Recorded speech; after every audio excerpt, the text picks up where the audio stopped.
Sabi nila, ang ating daw mga mata ay ang bintana ng ating kaluluwa.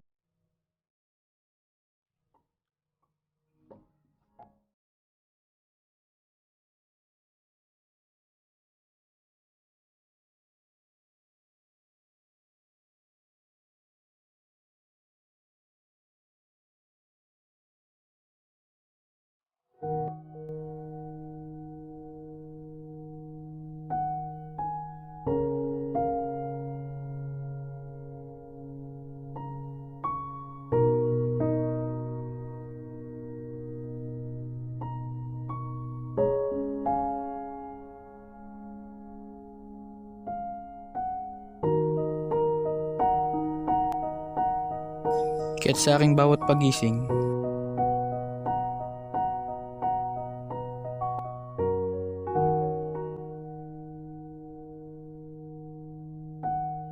sinusigurado kong ang aking bawat paningin at hangarin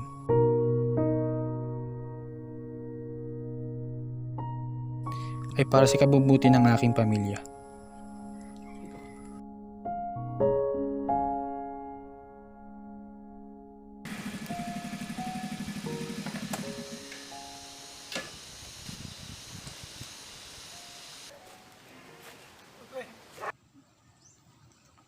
Kumusta ang deliver mo, pre? Sakto lang, pre. Parang napakasipag mo yata. Saan mo ba dinadala ang mga kinikita mo? Nag-aaral ka pa, yung pag-aaral mo mukhang napapabayaan mo na ata. Kasi pre, para sa pag-aaral ng kapatid ko. Isa pa, para na rin sa tatay ko. Nagkasakit kasi siya dahil sa COVID. Kaya ako na lang inaasahan sa amin niya. Si nanay naman, kumikita lang sa paglalabada. Kaya huminto na muna ako sa pag-aaral. Tandaan mo, pre, walang hindi tutuparin na panalangin ng Panginoon, kundi sa ikabubuti din natin.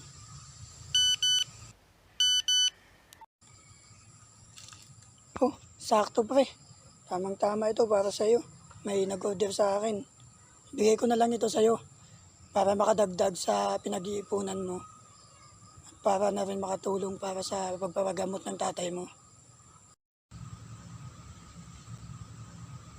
Tsaka dumaan ka na rin sa simbahan para pakinggan ni Lord lalo ang mga panalangin mo. Tsaka pala may bibigay ako sa'yo. Makakatulong ito para sa'yo. Buksan mo.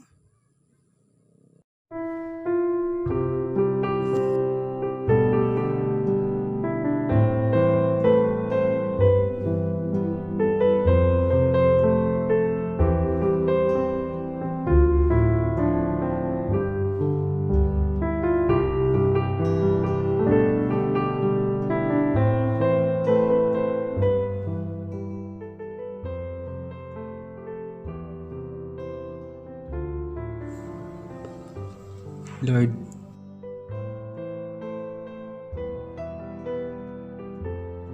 andito ako ngayon sa tahanan mo. Pagbubuksan mo ba ako ng pinto sa mga panalangin ko?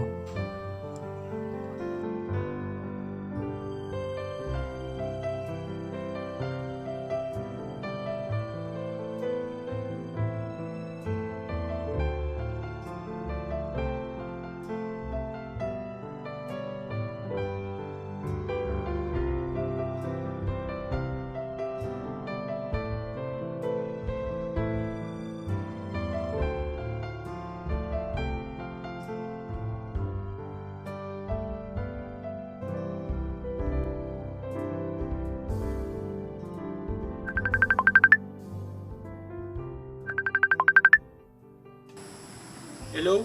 Kuya, umuwi ka na. Wala na si Papa.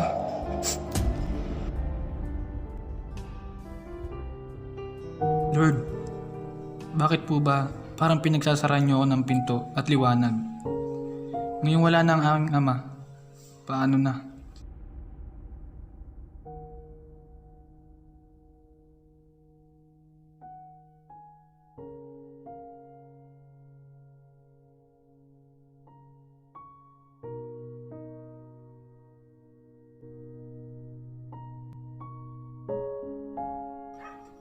Kuya, kailangan ko ng bayaran yung tuition fee ko.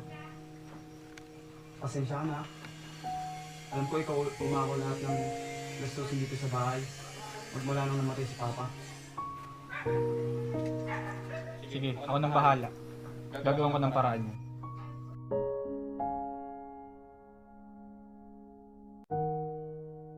Tao po.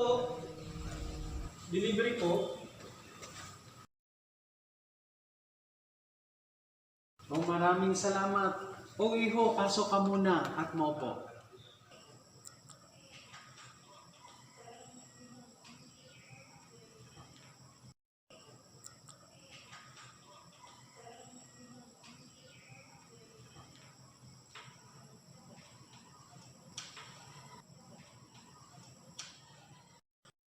O ito, kakaluto lang ng adobo. Kumain ka muna. Maraming salamat po. Wala na naman.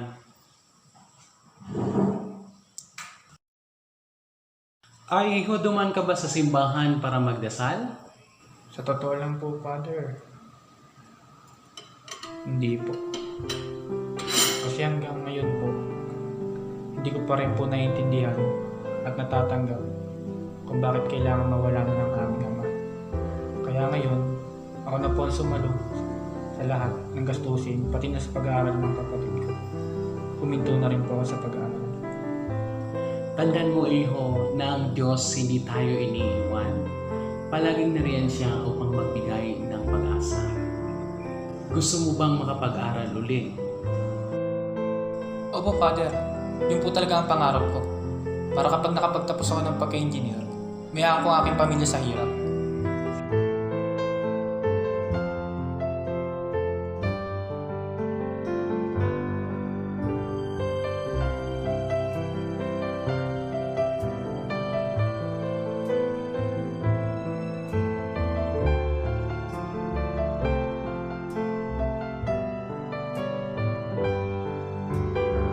Salamat po, Father.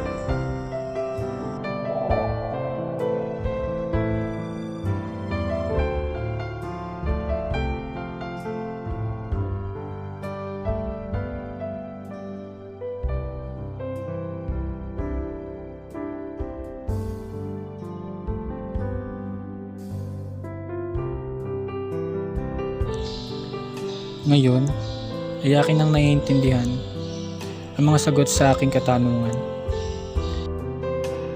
Pinagsarahan man ako ng pinto ng tadhana, ang Diyos naman na magbubukas sa atin ng bintana.